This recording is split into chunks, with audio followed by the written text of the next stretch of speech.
Hi, welcome to BackStories. My name is Alexis Shahan. I'm your host. Today, I'm joined with Ron Strobel. Thank you, Ron, for joining us today. Glad to be here. First up, I just wanted to ask you about where you got started.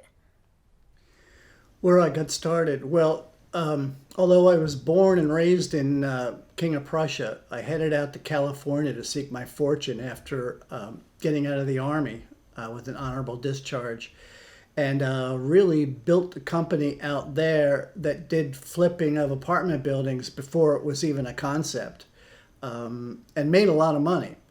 And then on one day, an earthquake came rolling through Southern California, and 16 of our 18 apartment buildings were destroyed. So I needed a plan B quickly, and my wife and I and my family decided to pick up from Southern California and move back to where the earth didn't move. And so bought a house in Malvern, Pennsylvania, and now I needed an income, so I needed to do something. And I came up with this idea that someone had mentioned to me: what would you do if you knew you couldn't fail? And that was real easy for me. I would be a filmmaker if I knew I couldn't fail. So I thought, okay, how do you start out as a filmmaker? And video became an obvious way to get in.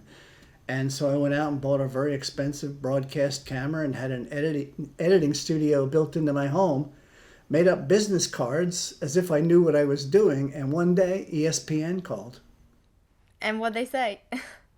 They said, how quickly can you be to Lima? And I said, Lima, Peru? And they go, no, you idiot. Lima, Pennsylvania. I go, I don't know. And I looked, 15 minutes. Go. So I went to Lima, Pennsylvania, and there was Sal Palantonio, and we were interviewing the head of the Baseball Umpires Union. And I took out my microphones and my lights and set up the camera and pushed record. And after it was over, Sal said, who are you? And I handed him my business card. And next thing I know, I'm getting calls from ESPN, which became NBC, which, once it got rolling, it really went well. I think at that time in Philadelphia, there were about 20 guys who did what I did, and that was wonderful. Today, there's probably 2,000 people that do what I do. My next question to follow that up was through that process, were there any challenges that you had to face that you were maybe I can't do this? Never like that. Never I can't do this, but I was winging it a lot of the time. A lot of the time. For example, we were on an ESPN shoot once, and the guy said, well, of course you brought a black background. And I'm there, of course. And then as soon as he left the room, I go to Mike, my sound, and I go, get in your car, go find a black bed sheet. There's a Walmart down the street. He came back with a black bed sheet. We put it up, and nobody ever knew the difference. Things like that. Another example I can think of, pre-Eagles game with Sal Palantonio on the field, live, and live is a whole other animal. Live, I had 2 lights set up. Well, I was so naive. When I bought a pack of diffusion, it came with a piece of tracing paper between each diffusion square. I thought they were the same thing. So I put the tracing paper on the 2 lights that are on Sal Palantonio. And as I'm rolling, and as he's speaking to millions of people, I'm watching these pieces of tracing paper get light brown, and then real brown, and then dark brown, and any moment they're going to catch on fire. And I'm sweating bullets. And it ended, and I shut those lights off, and I never did that again.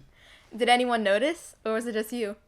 No, again, I got away with it. I'm a guy that, doesn't say I can't do it very often, but the way I get it done might be unconventional. Yeah. And I read that you were, or you still are, a film producer and director. And I was wondering, sort of, when you were looking at scripts to help support, what stood out to you that made you want to be a part of telling that story? Well, let me back up for a moment, because somewhere along the line, a year or two into my career, I realized what real filmmakers are up against with regard to, needing a script and needing actors basically to work for free, needing locations, all the process, and how unlikely it was that you'd have the next Reservoir Dogs, and how unlikely that you'd find a distributor that wouldn't completely take advantage of you. And so I had a family to support, and quickly I lost the filmmaker notion and became, the best video producer I could be. Now, with regard to that, I still wanted to make little fun films. So I got invited to go see Mount Everest. So I fly to Nepal with a friend of mine and his wife, and we're on a 14-day adventure. And on day 4, my friend breaks his foot. And we're in the Himalaya. We're not 100 miles from a doctor. So I fired up my camera and I start telling this story about what are we going to do now? We're in the middle of nowhere and I got a guy who can't walk.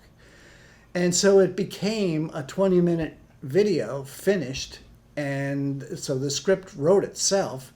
And I entered it in a couple of film festivals and won. So that was a great thing for me because I didn't know that my clients would get a kick out of this. So when I mentioned it to one client, and I said, yeah, I can send you the show and see what you think of it. Well, he loved it. And I thought, wow, I can use this as a marketing tool. So every year, pretty much thereafter, wherever we went, I would take my camera along and have written a basic script. And then we kind of see what happens when we get there and make sure it has a beginning, a middle, and an end. Do you think that film background helps you with your corporate video production? Yes, because I see a lot of videos, and I try not to judge because I don't know what the budget was, and I don't know what the original intent was, but a video has to have a beginning and a middle and an end for people to get emotional about it. You gotta take them on that roller coaster ride, whether you're making a video about trash dumpsters, which we have, or open heart surgery, which we have. You gotta take them on a ride if you want to get them to take some action after seeing the video. And most of my clients want that. Most of my clients have something to sell and therefore want more customers from the video we make for them. Yeah, I feel like that's sort of where commercials and stuff like that is going toward, more towards storytelling, because I think that's what people want to see. I don't know if that's what you kind of agree with too. I agree, but when I started out, a video was 45 minutes. Today, I watch 5-second videos all day long, whether I want to or not, because I can't get rid of the ad until 5 seconds is up. So I would have never imagined that it would have gotten that condensed, but it has, and people are finding all different kinds of uses for video today, which I think is pretty neat. Yeah. And then when you're working with these clients, what's the most important or one of the most important things that you've learned? Well, to get a client, I basically ask one question, and this is a question that I think most producers never ask, and that is, what problem or challenge do you currently have that you think a video will help you with? And when I ask that question, they're like, oh, I never thought of it that way, And then when they tell me, well, we want to sell more widgets. Okay, you want to sell more widgets. How will we know if we've succeeded? How many are you selling now? How many do you want to sell 6 months after the video is released? So I really, because I'm a CEO, because I've owned 2 corporations, that's the way I think. I don't think like a filmmaker when I'm trying to sell somebody on the idea of hiring VideoNet for a job. I think like they should be thinking, like a CEO that wants to make certain that he makes the right decision here in making this video, and he doesn't take any grief for doing it. I want to make them the hero of the project, really. And so that's my goal setting out. I want to be certain that I understand their expectations, because I have to meet or exceed them. Otherwise, to me, I've failed. So if I know what it is they're out to accomplish, and I feel in my heart that I can do that, and here's how we're going to do it, that's when the script comes in and the locations and actors and things like that. Then I feel pretty confident. And I get that when they see me as confident, they start feeling better about the project. And I know you've been involved in both film production and video production. What are the differences between the two, and what have you sort of learned throughout them? Well, people use the term film and video as if they're the same thing, and they kind of have become very similar. The big difference with film and video is that sound is attached to your video and it's not attached to your film, which brings up a whole other set of problems. But I consider myself a filmmaker, and I personally hate the term videographer because it reminds me of things like weddings and video rental stores and that kind of thing. And what we do here is much more sophisticated than that. But the two are parallel universes to get a story told. And we are creatures of wanting to tell a story. Right. And then I guess on set, like, were there any specific lessons that you sort of learned that transpire through the two? Well, I think anybody who's been on 2,000 or more shoots, like myself and my team here, every shoot you learn something on. From the aspect of the camera and the shots and what you bring back to the editing studio and wish you would have gotten this shot or framed it differently or lit it differently, you learn that way. But you also learn what to say and not to say on a set, what to wear, to be on time, these kinds of things. I always try to be invisible or stealth on a set and show up and just get the job done and make sure everybody's happy before you leave.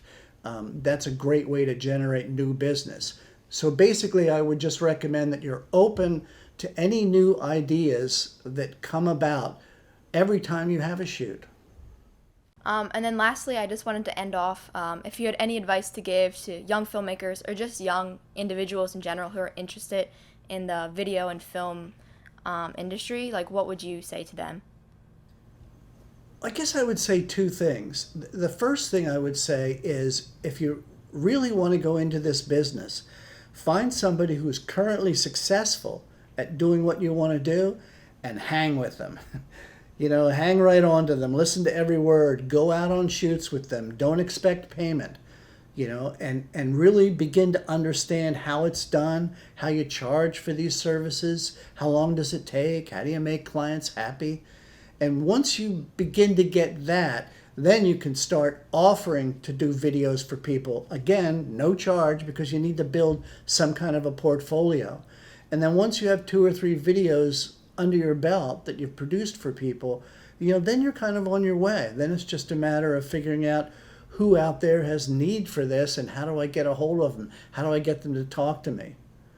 And the second part of what I would say is when you get into this business and when you're taking money for what you're doing, keep your word. That may sound very simple, but any promise that you make to a client, keep it. And if something happens, maybe out of your control, that something goes wrong, then just own up to it because a client has to trust you. And people like doing business with people they like. And so if you've earned that trust, chances are that client will want to make another video with you and another and another. And that's how you survive in this business. Yeah, I think that's great advice. Thank you for talking with me today. I'm Alexis Jahan, and this was BackStories with Ron Strobel.